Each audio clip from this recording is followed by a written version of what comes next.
I think there was an air of the unexpected, or people weren't quite sure what to expect crowd-wise, competition-wise, and you'd have to say it exceeded everything. Personally, I found it magnificent. It's been a while since I've been back to Africa. My memories were of full crowds and great atmosphere, and to hear that hadn't been happening was disappointing, but again, to see it back in place was great. Obviously Chennai's got a good record back in India, but to take it abroad and get the same response in terms of support, we're delighted with that. And to really feel comfortable and a sense of belonging at the Wanderers was an important factor for us. And we did that. We had a lot of success, but the support was great. The feeling of the ground and the way the players responded to it was magic. I've got great memories of the Wanderers, and to continue those was a thrill.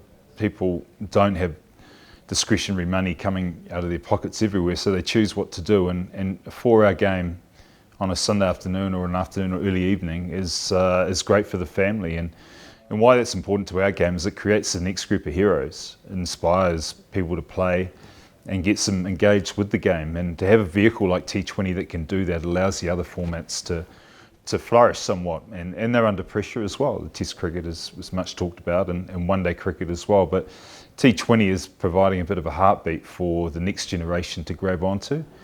So that's why it's so important.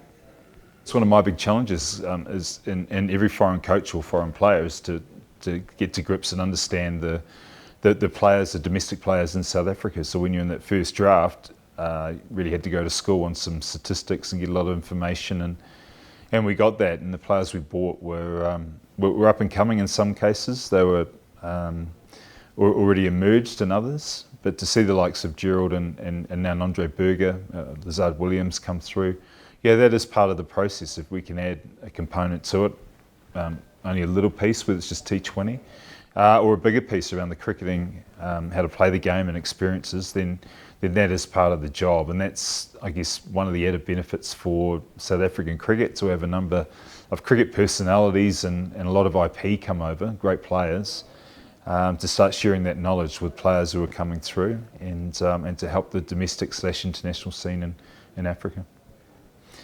First we had to get to know the area. We spent time travelling around Johannesburg, to be honest, for a couple of days, and visiting some places and meeting some people and understanding the history of Johannesburg, so that we could identify firstly with where we were playing before we started asking people to identify with us. And that was good.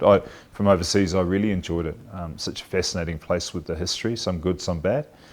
And then once we'd established that, it was about playing a good brand of cricket. And we did that mainly by winning, but with good personality and led by captain, who's very popular, in Faf. We were able to feed off that and create the environment where people feel pride in going to watch us. And I'll go back to that word belonging. We feel a sense of belonging when we play at the Wanderers. Faf doesn't really need to prove himself. His leadership within South Africa and South African cricket was outstanding. And he's followed that on with a group of people that will follow him no matter what. But to have him performing well and winning games as the player, Faf the player, is very important, and he had a great year. We had an opportunity last year which we didn't take. We either weren't ready for it or weren't good enough on the day, which is probably more the point. You can take away a number of things that we learned from that campaign. The bottom line is you've got to earn that right again, rather than thinking, hey, we'll just rectify it when we get back there. That would be a mistake. So working even harder, the teams will get better now that they've had a year under the belt. The buying and the auction will be smarter, and the identity of each team will probably take a bit more shape given the conditions they play in. So it's going to be harder to get to that position again, but that's a challenge, and we feel positive about last year, and I think we can build nicely if we can play well at home again, which is important.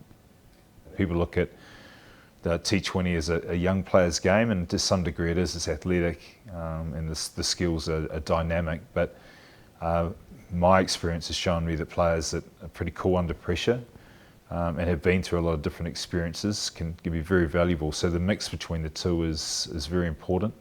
Tahir is an interesting one. He's been back in South Africa for a long time, so he's very excited to be back playing. David Vista as well. So to have those players who have gone away and come back, we're happy to have them back with us. And again, experience is the key rather than looking at the age.